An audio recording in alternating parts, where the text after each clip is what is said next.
Esselamu Aleyküm ve Rahmetullahi ve Berekatuhu. Möhtərəm müsəlmanlar, qardaş bacılarımız, aşağıda şəkildə gördüyünüz sədaqət bacının çox təcili bizim yardımımıza ehtiyacı var. Bacı əvvəllər bəli işləyirdi, xadiməçi işləyirdi və gündəlik hər hansısa bir işə gedirdi, ev yığışdırmağa gedirdi. Amma bugünkü gündə bacımızın xəstəliyi olduğuna görə heç yerdə işləyə bilmir və buna görə də apteklərə borcu yığılıb, bəli müəyyən qədər borcu yığılıb və ya ərzaq almaqda çətinlik çəkir. Bacı özü plus kirayədə qalır. Və cəmi 150 manata ehtiyac var ki, bacı ən azı borcunu ödəyə bilsin, aptek olan borcunu və digər dərmanları ala bilsin və müəyyən ərzaqlara ehtiyacı var ki, onu ala bilsin.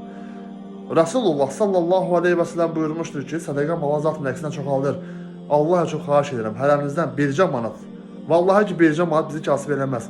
Bircə manat göndərərək bacıya dəstək ola bilərsiniz. Kart hesabımız səhifəmizə girin, oraya qeyd olunub və səhifəmizə girdiyimiz anda əvvəldən indiyə qədər nə qədər ailəyə yardım eləmişik, bütün videolar mövcuddur. Bizi izləyənlər bilir ki, biz bacaran qədər ehtiyac sahibi ailələrə ərzaqlar paylayırıq, paltar paylayırıq və yaxud da ki, bəzi hallarda evin təmirinə də əlimizdən gələn eləməyə çalışırıq. Allah muazzam mülkünüzə bərəkət versin. Esselamu Aleyküm və Rahmetullahi və Berekatuhu.